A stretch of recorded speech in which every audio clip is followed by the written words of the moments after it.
ばんは。今日も一緒に美しい姿勢を目指しましょう。一緒に腹式呼吸をしましょう。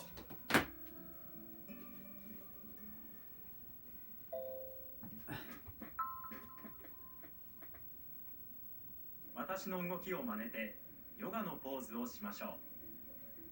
重心を黄色い円からはみ出さないようにしましょう。青い円の動きに合わせて呼吸してみましょう。青い円が小さくなるのに合わせて吸って、青い円が広がるのに合わせて吐いて。そうです。安定した姿勢で呼吸を続けましょう。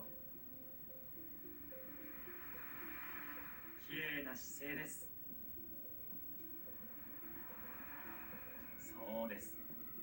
安定した姿勢で呼吸を続けましょう。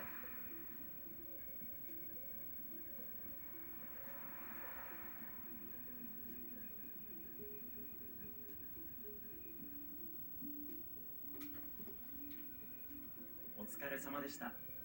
毎日続けて体の歪みを改善しましょう。